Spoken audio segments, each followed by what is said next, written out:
prayer. Who is willing to start us off with a prayer today?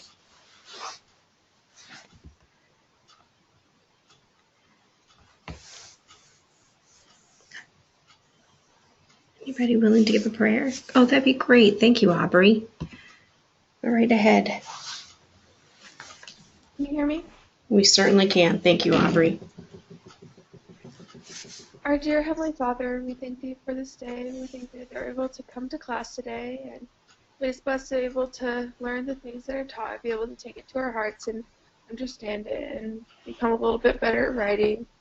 We thank Thee for the teacher for being able to prepare this lesson for us. So we say these things in the name of Jesus Christ. Amen. Amen. Thank you, Aubrey. Okay, so I understand that there was a little problem last week with class, and I do apologize. We should have had a substitute, but for whatever reason, no sub showed up. So I do apologize for that. But I did include in the little handouts, plus I emailed to each of you today through Canvas all of the information from lesson 22, which is where we ended up just discussing sentences and how to make them more vivid. Okay, so that's there. And then I also put all the information in your handout for lesson 23, which is what we're working on today. And we're going to look a little bit more at using vivid words and being precise. Right? So I love that part. The idea of becoming really involved in the writing. Remember we talk about that, is how when we avoid using those passive verbs like to be being what? Am, are, those kind of words, then we use things that are more active. It gets more exciting and we can't wait to jump into them, right? I know I just finished a book I was reading last night and seriously could not put it down because the language was so vivid that I could see it. It was absolutely beautiful. So that's what we are working on right now, is making sure that we can very well express ourselves in writing so that people can see things the way that we see them. Now, if you remember, I'm going to escape this for a second here. A couple of weeks ago, I showed you a picture. Let's see if we can get a better one. You don't really care about my nephews. There's another nephew picture. I don't know if I'm going to... There you go. So I know you've seen the picture of my little niece, but if you were to write a story about her and right there say, okay, what is going on? What kind of words could you use to describe this? What kind of words could you use? Aw. I love that. Thank you, Aubrey. Aw. Right? Excited. Yeah, she looks a little excited.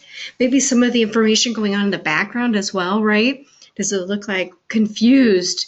Yes, I think she looks a little confused. It was a little bit of a confusing day. What about what's going on behind it? What do you see in the background?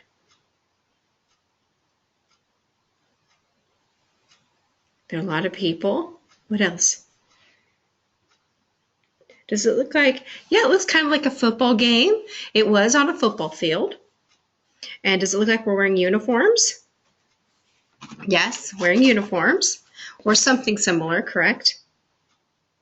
So the interesting thing is this is actually taken at the cultural celebration for the Indianapolis Temple. Okay, so if we were just to describe this picture, that's great, but how could if you know the context of the picture, you could describe it in a way that is super exciting, right? So we want to make sure, and if I continue going through other pictures, I'm sure we would just have lots of the cultural celebration. Oh no, there's one. Okay, here's my daughter who just got married on Friday, got sealed in the temple. So if you look at this picture, you don't really know the context of it, right? But we want to build a context around the pictures. And that's what writing is. That really vivid writing is the ability to create a picture in one's mind that really helps to understand what's going on, right? Yeah, thank you. I love that, Aubrey. Were you talking about my little niece, the bow across her precious head and their eyes as huge as saucers as the students lined up behind her? That was beautiful. So when I look at this picture, this is the very first date that my sweet daughter had with her, now it's her husband. So that was the very first date that she had with him. Okay, so when we start to see some of these things, now we can describe the excitement, the anticipation. Maybe there's something more, right? So when we're looking at writing, that's what we want to do. We want our readers to jump inside of a picture with us. So we talk a lot in art about vividness and art strokes and texture, and that's what we do with writing as well. We want to create texture. So these vivid words create the texture that then implants that picture inside the head of your reader. So why would this be important to you to know?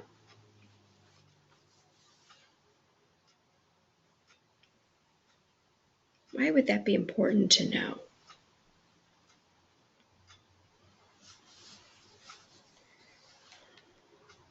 Why would you use vivid writing?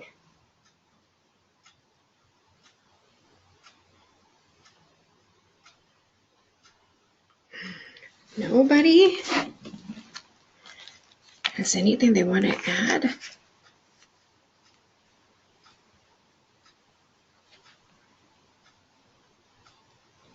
Because it's the best kind of writing. It's like having a TV in your head. Exactly, Aubrey. I love reading because it's like having a TV in your head, right?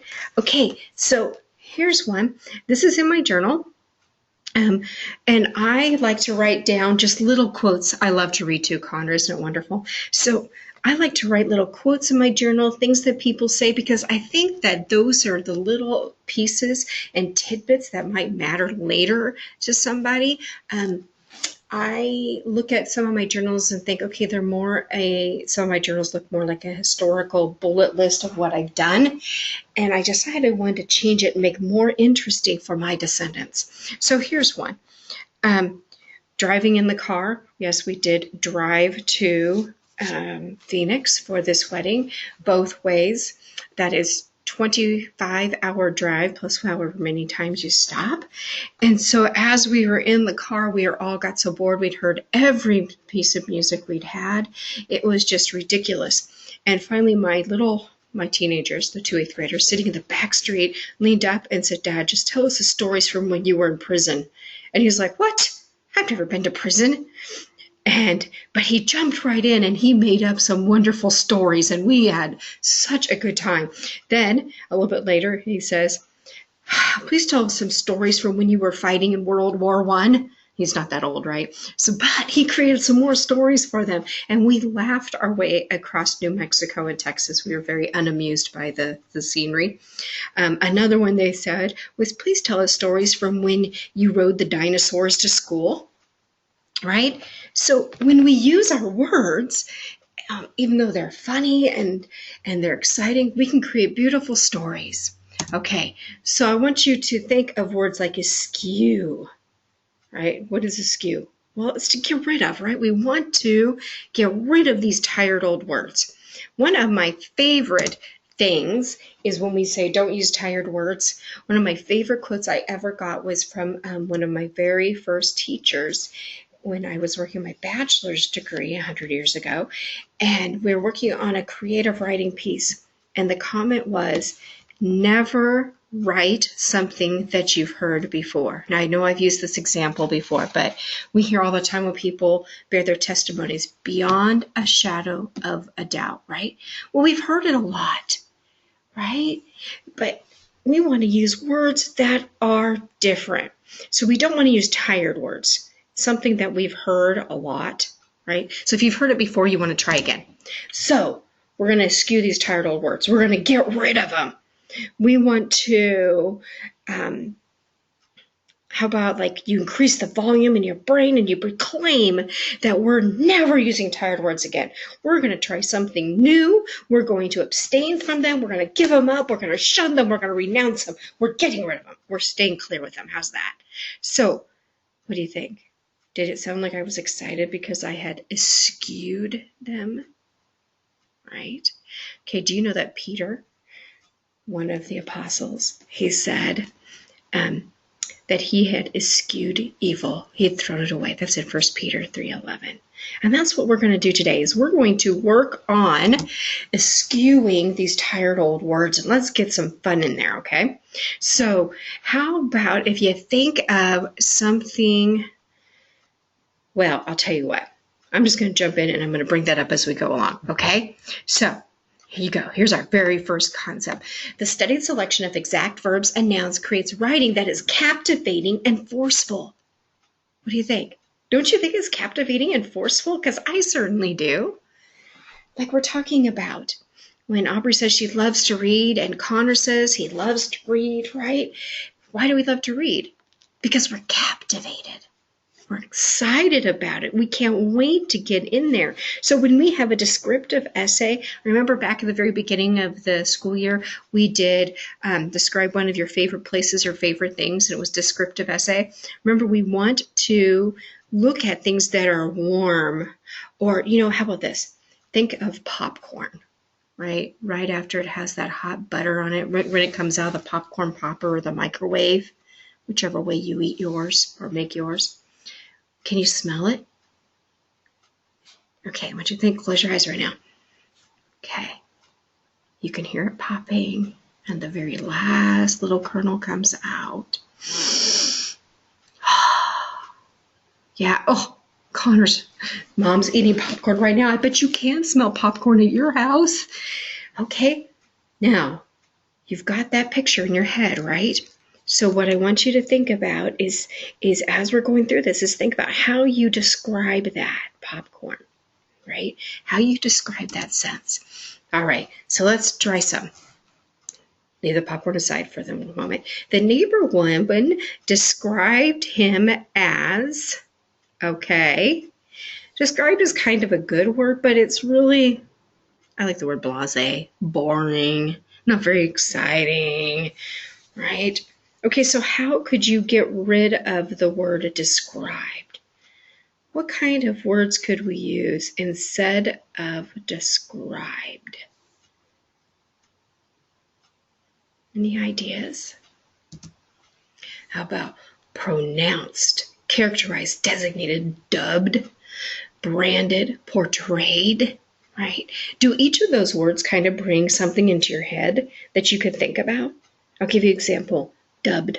When I hear the word dubbed, right now I can think about my little Prius rocking down the road with a silly dubstep. That's what my son listens to, dubstep. Icky. I don't like it. But there you go. But we listen to it because, we had to. It's what good parents do. We give in a lot. But here you go. So we come up with ideas that are different. Described, we've used it a lot, right? So let's use other words. I like the word branded. Branded's a great word because when you describe somebody, what are you doing? You're assuming things about that person that may or may not be true, right? So you've branded them. Do you like that word? Branded. It's kind of a cool word, right? Okay. This is by Carl Sandburg. I really like this. A neighbor woman, sorry, I'm going to sneeze. Nope. Okay. A neighbor woman sized him up by saying he could work when he wanted to, but he was no hand to, oops, I can't read that word because it's covering, to pitch in like killing snakes. Icky. He could work when he wanted to. Okay, so what verb did Sandberg choose? Oops, I got ahead of myself. He chose sized. So when we size up, it sounds kind of like an old-fashioned term. It kind of is for us, isn't it? But we really want to pay attention to. And what sized up means is that she looked him up and down, she watched him, and she then created an opinion about him, didn't she? Okay, so we want to be very careful about how we choose our words. So here you go. There are 4 guidelines for choosing words. Are you ready? Okay. Use a thesaurus. I love thesauruses. Now, in our tech class, for those of us who are taking tech, we found out that you can also use a thesaurus online. So let's say right here, let's highlight the word strength. This is in your handout, by the way. You can hit synonyms. Forte, acid, meter, give, strong point. See? So right there is a thesaurus that you can use in that option right there. Anybody else use a thesaurus? Yep. Okay. I think this is probably one of the greatest tools that I use is a thesaurus. I love it. And I use it both online. I have it on my iPad, and I also use it right there within Word. Wow. Okay, so here comes our next one. So here you go. There's 3 synonyms. I want you to look them up. You can use whatever synonym you want, but I want you to take, I'm going to give you, what do you say, 2 minutes, 3 minutes? I'm going to give you 3 minutes. And I want you to pull up a thesaurus. You can use an online thesaurus. And a thesaurus, you can use it. It's at dictionary.com. It's actually thesaurus.com, but not everybody knows how to spell thesaurus, so it makes it hard to find. But if you type in dictionary.com, then there's a little bitty link at the top of dictionary.com that says thesaurus. And I'm going to show you, actually, so that you can see what I'm talking about. Do I have it open? I do not. Which is amazing. I always have Google open, right? Okay, dictionary.com. So if you go to dictionary.com, then right here at the very top, you can hit a thesaurus. And then you can type in any word that you want, and it'll give you a synonym. So I'm going to type in strong, and here's my list of synonyms. Okay, so now I'm going to give you about 3 minutes, and I want you to do the same thing and come up with 3 synonyms for each one of these words. Okay, walk, sleep, car, and rock.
All right.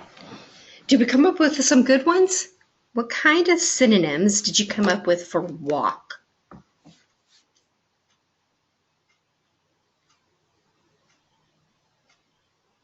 Walk, stride, pace. Great job. Amble, stroll, saunter. I love the word saunter. That's one of my favorites. Kind of a nonchalant little walk, right? One of my other ones is plod. I like that word. I use that quite often. Plod. For me, plod is the And you'll get a vivid image of this one. Plod is the way that my son walks when I tell him it's time to go take a shower, right? Plods up the stairs. It's almost like it's I want to stomp because I don't really want to do it, but I don't dare stomp because I'll be in trouble. Yeah, that's a plod to me. Okay, what about sleep? What'd you come up with for sleep?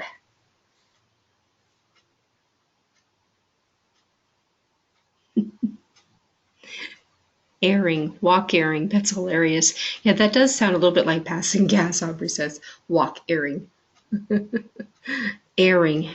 That's hilarious. Okay, so what about sleep? What did you come up with? Sleep. Slumber. Yep, that's a good one. We use that one quite often, don't we? A slumber. Dozing. We use that in our house. Dozing. Napping is another one. Right? Catnap. I love that. That's a catnap. It's a great one to say sleep. Good job. Rejuvenate. Okay, what about car? See, I would think this one would be harder, but it's not that hard, is it? Automobile, coach, vehicle. How about jalopy? Roadster. That's a great one. Roadster. A lemon. If it's a really horrible car, it's a lemon. Yeah. That's true. What else? What other words have you used? What other words have you found that you like? Gas guzzler. That might be what I would call my Suburban. A gas guzzler. Okay, let's look at rock. What about a rock? A bug. That's great. Okay, rock. Stone, boulder, pebble. Oh, awesome. Those were the similar ones I came up with as well. Stone, boulder, a pebble. And these are a little more vivid as well, aren't they, Brian? Because they help us to really understand the size of that rock. Because we could say, oh, he threw a rock.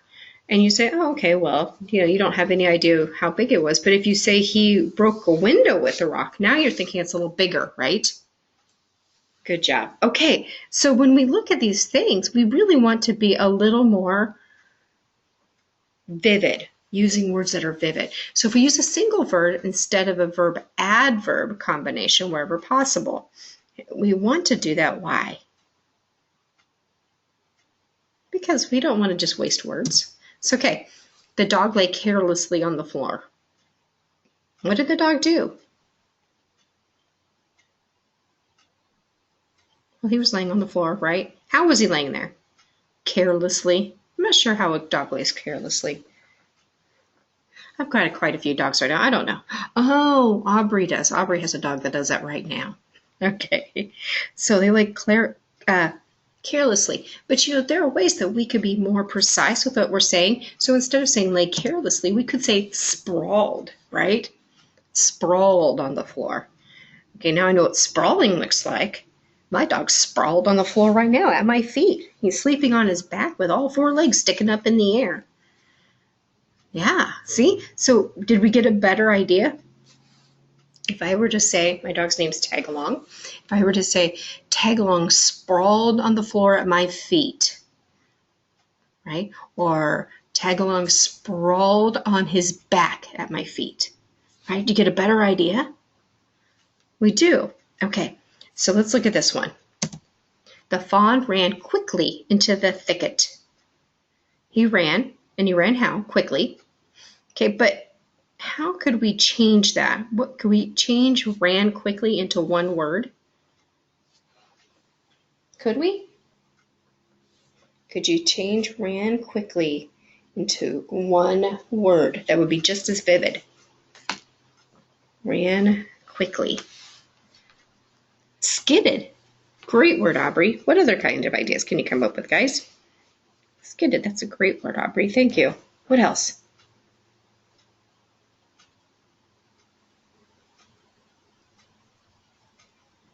How about, skidded. Let me think here. What other words can we come up with? We could do bounded, bolted. How's that one? Bolted in there. Does that give us a pretty good, yeah? Oh, the word when you run on your tiptoes. Sprinted. There you go. Good job, Aubrey.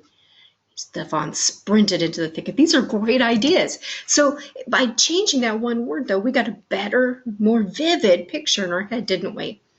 Did you like the word sprinted? I like that Aubrey used sprinted, because sprinted now I can see. It's that really fast. I'm going to get out here as quickly as I can on my tiptoes. I don't even have time for my whole foot to hit the ground, right? Great word. Okay, so now let's look at this one. Use a verb without a negative adverb. Not, whenever possible. Okay, we don't want to use the not, because many times people, when they're reading, they skim over that word and then they go back. How many times have you done that? Have you done that before, that you're reading and all of a sudden you're like, wait a minute, that didn't make sense. And you go back and you read it again, you're like, oh, there's a not there. Now it makes sense. So we want to avoid the not, okay? So here you go. We did not hurry and we walked in late. How could you change that? What could you replace did not hurry? What could you change that with? Did not hurry.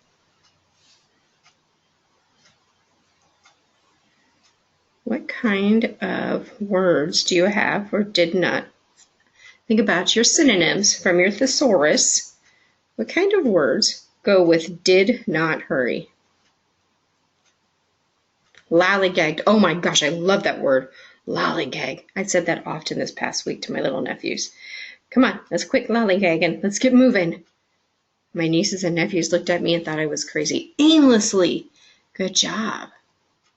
Meander. How's that? We meandered in. Great words. I love that. Okay. Pause, delayed, waited, shilly-shallied. Anybody ever use that word? Shilly-shallied? Hesitated? I don't know. I mean, I know the word shilly-shallied, but I don't use that. Okay. But we could replace those with that, and it makes a difference, doesn't it? Never in my life. See, Brian, never in my life would I use the word shilly-shally. It's just a weird word. Okay, we did not hurry and we walked in late. We hesitated and we walked in late, right? Okay, so we don't want to use those tired words, right? Okay, so here you go.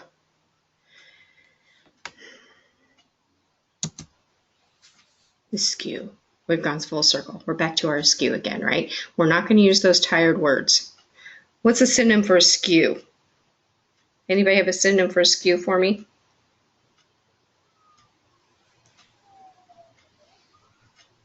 Find a synonym for skew.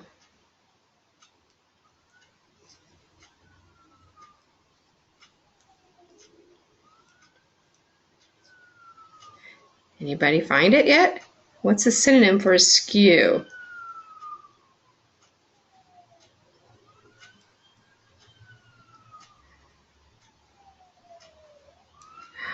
Oh, come on, you guys. I know you can do this. Trash. Great. Gone. No need. Right? Refuse. So, eschew. So instead of saying we do not use tired word, we say we eschew the tired words. So then the other way is that we want to look at is we want to use it specific nouns that really make our writing vivid. Same thing. We can use a thesaurus for our nouns, just like we did when we used the word car. Okay, so plant. Sorry, that's kind of funny. Right here where it says could put an imagery of a lot of greenery. You know what that means? That's the editing from our curriculum editor, and I guess that we didn't quite get that in there yet. How funny. Okay, but I want you to come up with a synonym for plant. What kind of plant would it be? It would really depend on what we're looking at, right? But if I were to say the plant obscured, mentally pictures a garden. Great job, Aubrey. Exactly. So if you want people to think of a garden, though, we would really want to express what that plant was, like vegetable plant or something, right? For me, when I'm sitting and thinking of a plant, you could say, okay, the plant obscured the window, the front window of the house. Now are you thinking of a bush? Yeah. So we really want to exactly put in what we're thinking so people get the idea of what we're saying. So we could say a tree. Again, you can see our editor's little notes on here. It's kind of funny. We could say it's a tree. Okay, what kind of tree? Oh, this gets even better. A deciduous tree. What's a deciduous tree? What is a deciduous tree? Anybody know? Like, please, Mrs. Atkinson, this is not biology. No, it's not. But a deciduous tree is going to be a confused tree. It's not a confused tree, but that's really cool. A deciduous tree is a tree that loses its colors or loses its leaves during the fall. So a deciduous tree is like a maple, you know, where it turns colors and then it loses all of its leaves. Out in Colorado, you'll see a ton of elms, right?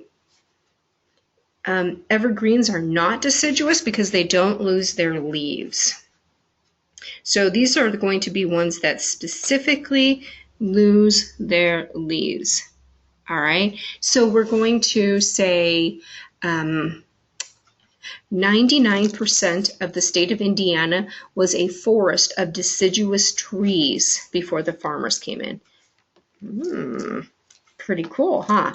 And that's actually true, but there you go. So now we can say, oh, a sycamore tree with all of its beautiful colors in the fall. Oh, I love the fall colors. Isn't that beautiful? Can you just see all the fall colors? Okay, so a handheld device, an iPhone, and an Apple iPhone 6. What do you think? We've gone from, right, very general to specific, a handheld device to an iPhone to an Apple iPhone 6. Okay, so now let's try an instrument. How could you make an instrument more specific? An instrument. Who are great instrument players in this class? We've got some good instrument players, I know that.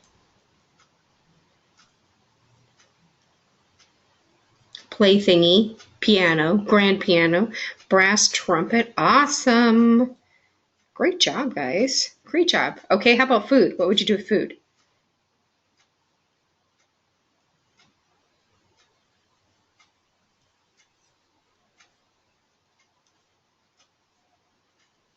Edible, meat, steak. Oh, look at that.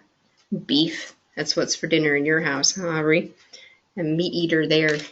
Okay, at our house, when I asked my daughter to make this one specific, she says food, Italian, Fazoli's. Yeah. Why? Because that's where she wants to go for her birthday dinner, Fazoli's. Okay, so we want to make our nouns really specific because they give us a better look of our, it gives us a better look of what's going on, right? We have created a picture that is very, very vivid. So if I say that the mountains were covered in evergreens, what do you see?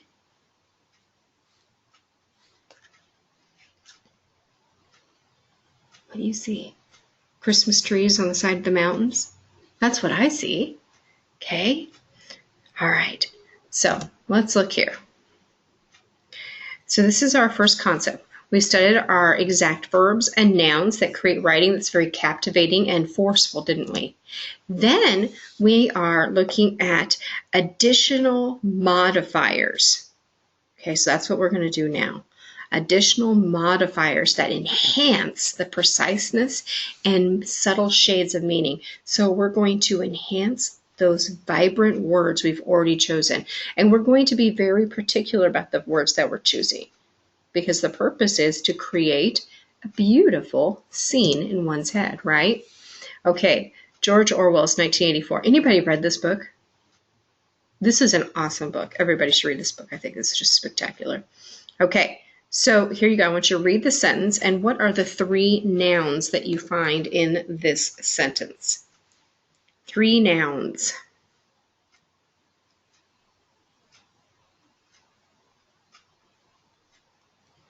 What nouns did you find in this sentence?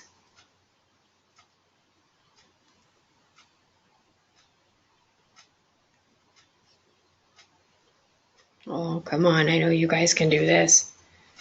People, place, or thing. Nouns. What nouns do you see in this sense? Women, forearm. Monstrous is an adverb, or an adjective, I mean. It's an adjective. My bad there, but it's an adjective. Okay.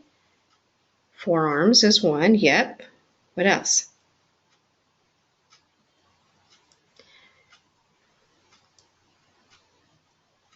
What are they?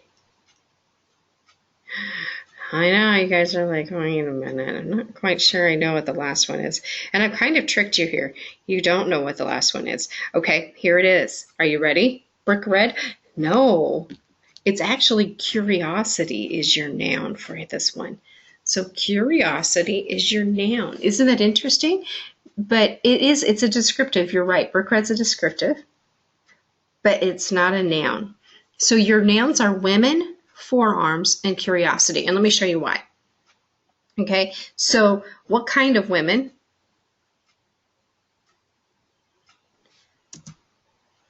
Here's your nouns, right? What kind of women? Monstrous. What kind of forearms? Brick red. What kind of curiosity? Guarded. So each of these have an adjective that are describing them. All right, so there's your different ones right there. But how many women do you see here as well?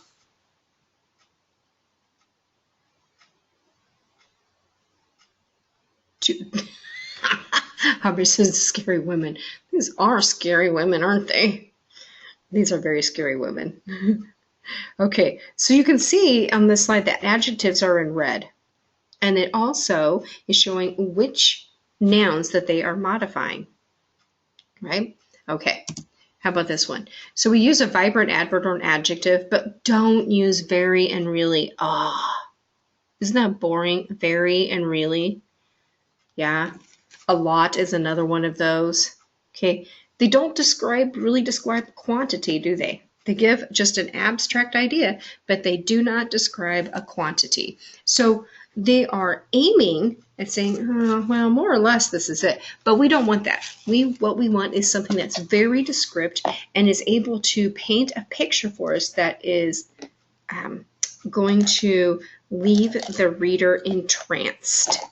Okay, are you entranced if I say I was really scared? Nah, no, not so much, right? Okay, but if we use something like really scared, spectacularly frightened.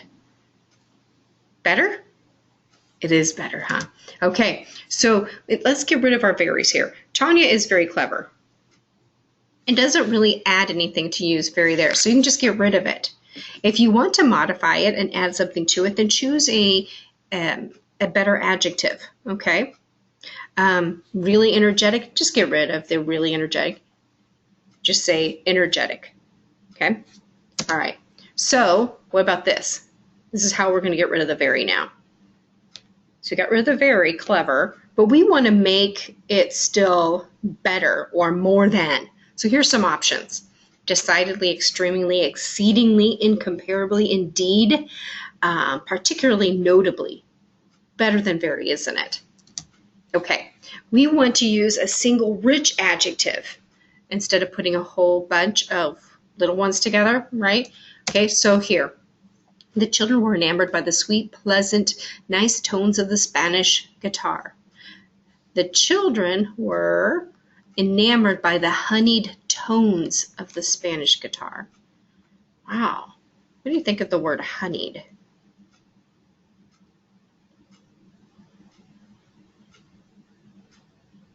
Warm and soft. So between the first sentence and the second sentence, which one do you like the most? Yeah, it cuts down on the redundancy, doesn't it, Brian? Thank you. It does. Tastes awful.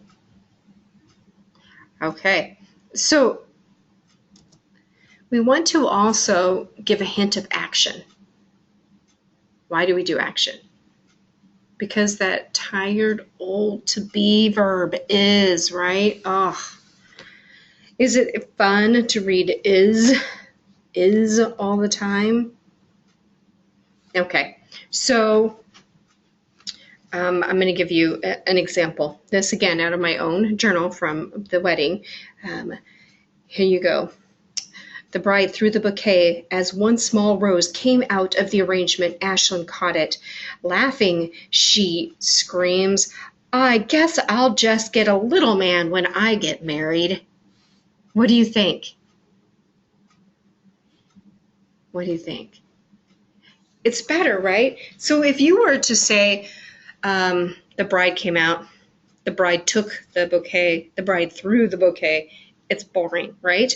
You want to put in the excitement. Okay, so let's look at some ideas. The fire was crackling and we all huddled near it. What do you think?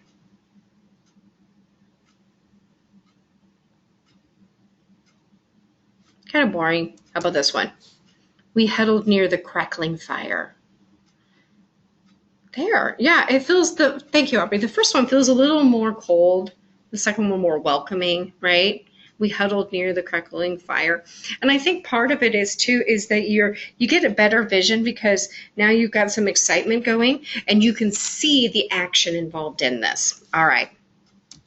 The hailstorm didn't last long, but many branches fell from the trees and were laying all over the countryside. Okay, so we want to look and say, how can we move that? So fallen branches blanketed the countryside after the short-lived hailstorm. So how do you do this? If you are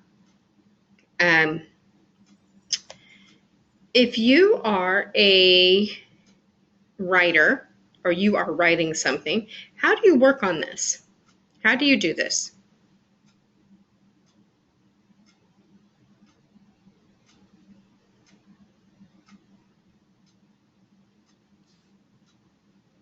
Okay, I'm going to tell you, one of the things is that I like to just quickly spurt out and write everything down. And then later, many times I will, well, not many times, all the time. I always go back over what I've written and I might change it. And I might say, oh, this is better.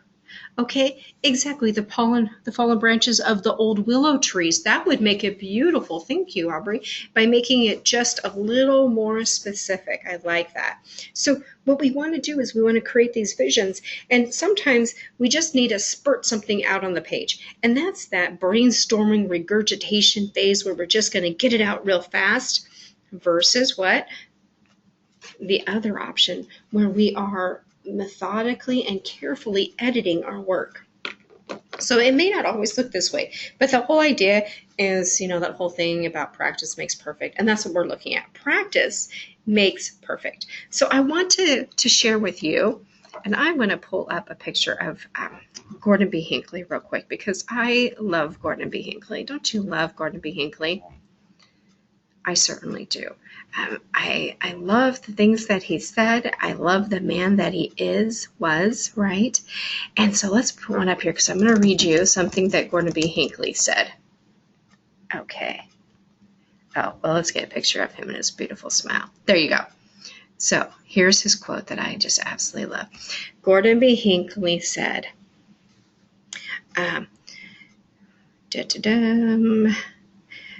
where are we at? We live so as to correct the erroneous, fuzzy implications attached to our nickname of Mormon, and we want to create it as a positive connotation. Okay, now this comes from an article that he shared, and I don't remember when, but it was called Mormon Should Mean More Good. And I included that in your handout for you so you can read it. I love this part, making Mormon mean more good so that it's not a negative connotation. So what I want you to think about is as you are looking at all of the wonderful ways that we can use words and our verbiage, I want you to think about how is it that you're going to mold these words and create a vivid picture for your readers. How are you going to intrigue your readers? I'm going to tell you, I had a teacher call me this week, one of my daughter's teachers, and he's made a comment, and he was talking to me about some of the things she's doing, and he was very pleased with her work. But one of the things he says is, as a teacher, he says, I get tired of reading homework. He says, because it's blasé, it's boring, it's a fill in the blank, even though I say, please write an essay. He says, because there's no creativity and there's no excitement. Can you imagine someday that one of your descendants would look at the things you've written and say, ugh, this family history is boring. It's all is and to be's and there's no excitement. Wouldn't you rather leave something for your posterity that they say, oh my gosh, can you imagine? My great-grandma Aubrey wrote this in 2016. Oh my gosh, this is so fun. I can't wait to read more and see what happened. And that's the kind of things we want to create. We want to make our writing to be more excellent. Just like Gordon B. Hinckley asked us that we need to make more mints mean more good. All right? Okay. As I told you, I have included for you some wonderful information as the handouts, and I also emailed them to you through Canvas. So be sure you get that done, and be sure to also get your homework done for 22, and I included the information for that. Okay, so let's finish with a closing prayer. Would someone be willing to give a closing prayer? I know, Connor, you're saying my sister being a grandma. I know it may seem like a long time out, but I'll tell you what. I sat with my mom and my dad last week in a room where my daughter was sealed, and all my brothers and sisters were there except one. She couldn't make it. And we all sat in this room, and my mama leaned over to my brother and she said, I don't know how this happened. How could it be I'm almost 80? She says, I feel like I'm 30. Who would have ever have guessed? And that's just how quickly life goes. All right. Who would be willing to give us a closing prayer today? I will. Thank you.